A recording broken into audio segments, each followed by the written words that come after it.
Hey there, Andy Boy here, coming at you from my secret lair here on Vancouver Island. Now, are your players tired of the same old goblins and skeletons and zombies and, they get a little bit higher level and they're probably going to be fighting bugbears and ogres, things like that. You know what? I think that's kind of boring. What I do like, though, and what I suggest is a monster, or rather group of monsters, that is quite easy to use and easy to drop into just about any campaign. And they look great on the table, super cheap to get as well. I'm talking about dinosaurs here today on D+D AF. Okay, let's start with the monster manual. First of all, yeah, my monster manual is 3-ring bound. There's a whole video about that. I'll explain it sometime later.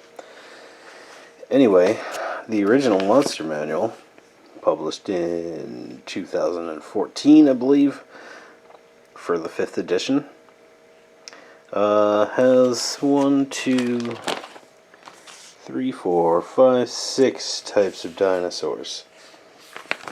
They get a measly 2 pages. Unless I'm missing a page. It happens, I take these pages out like all the time. I could have a whole other page of dinosaurs that I just can't seem to recall right now. Anyway, 2 pages of dinosaurs in the monster manual. Then we got Volo's Guide to Monsters. Here we go. There's another couple of pages on dinosaurs here. We got a Stegosaurus right there. Anyway, dinosaurs in D&D, believe it or not, actually have a pretty long history. I believe they debuted in... There was probably a couple in the original monster manual. Don't quote me on that. But of course the monster manual 2 had a shitload of dinosaurs. And I have a shitload of dinosaurs. Now, these are not specifically Dungeons & Dragons miniatures, and everything in this box is not a dinosaur. But this is where the box where I keep most of my dinosaurs. I mean, I got, scale-wise, I'd have to say that's pretty close to the Allosaurus. Allosaurus. Okay, let's go with that. Got a... Oh, he doesn't belong there. That's a gargoyle.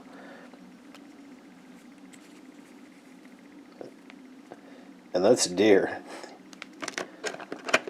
That's a couple pages earlier in the monster manual. Okay, this guy. Yeah, that could be a baby T-Rex. Possibly, depending on the scale. Could be a T-Rex. This guy is actually some sort of velociraptor. Or Deinonychus, perhaps. I think he's got the foot spikes. No, he doesn't.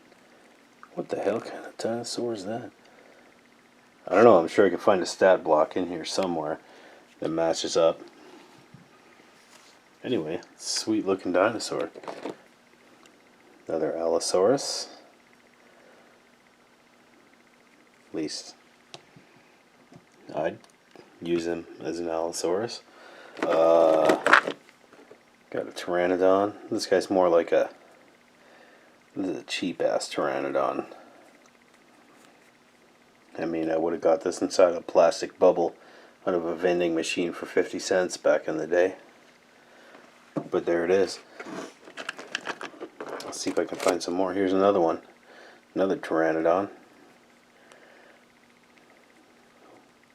What would you pay for that? I don't know. 10 cents? Anyway, I got a bunch of those guys. They're all buried in here somewhere. That's a shark. And that's giant dragonfly. Well, prehistoric in some way, but not necessarily relevant to this video. Where's the shark? I guess. In a pinch, he could be a megalodon. Depends on the size of your miniatures, I guess.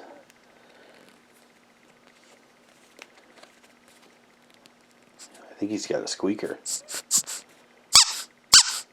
Yeah, squeaky shark. Just got to put a cowboy hat on him. My name's Woody. Howdy, howdy, howdy. Another pteranodon. Or pterodactyl. Ooh, here we go. Stegosaurus, and that's almost perfectly scaled. In case you're wondering where I find all these fantastic dinosaurs, have you ever been to a dollar store? Or a thrift store? Hello. You can get a bag of dinosaurs for like $2. I don't know. I mean, like I said, I have a bucket of dinosaurs here. And of course there's other things in there too. I have a Brontosaurus. Let's dig up something cool. Ooh, a giant pterodactyl. Giant pteranodon. It's freaking Rodan, man. Oh, look. Along with my dinosaurs and my $2 bags that I frequently buy at the dollar store. Or rather the thrift store. Terrain. Got a little cave there. I mean, not super realistic, but I could put that on a battle grid. Check it out. Got Stabatha.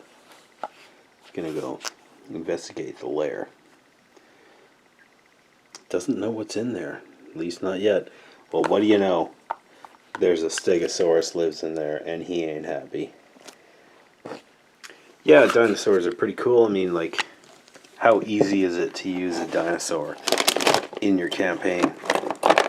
Well, I guess it's not that easy, because you got to put your players in a... That's a cow.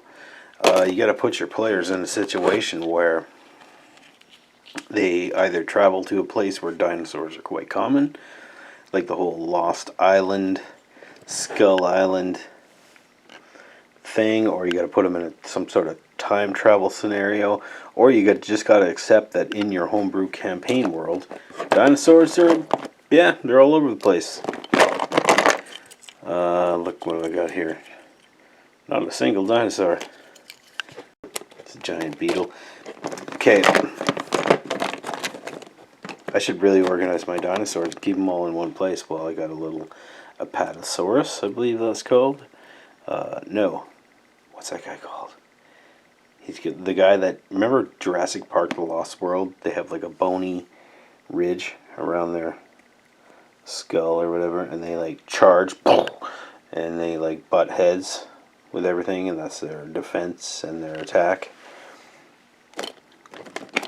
Well, wouldn't it be cool if your third level character has to fight one of those guys?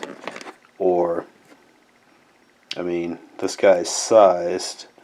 I think he's originally supposed to be an Allosaurus or a Gorosaurus or whatever.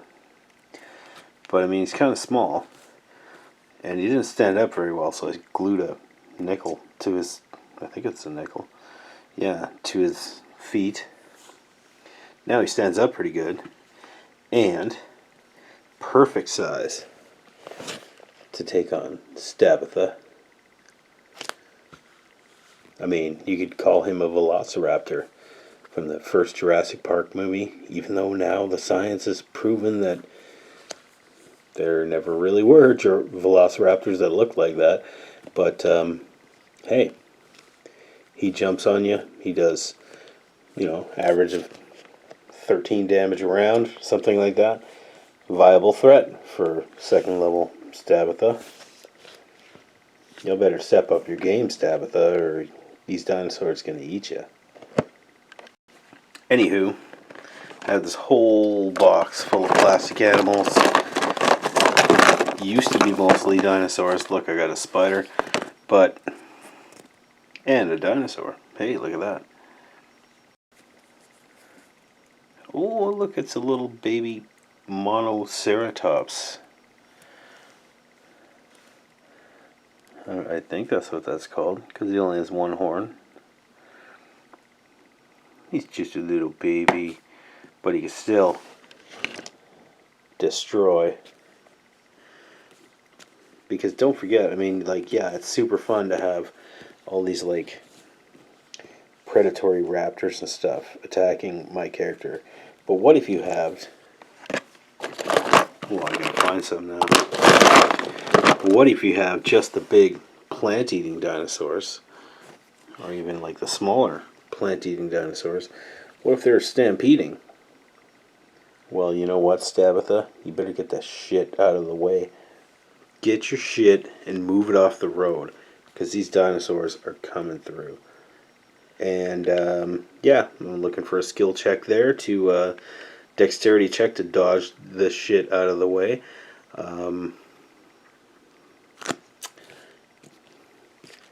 Good luck, Stabitha. My apologies once again for the questionable quality of the previous video. Yeah, I was done in the garage pretty late at night after a few beers, you know, but I feel that's, you know, sometimes that's when I'm at my best. Now you may disagree with that, and I kind of disagree with that too.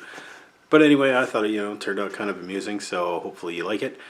If you like videos like this, like, subscribe, and we'll see you on the next D&D AF.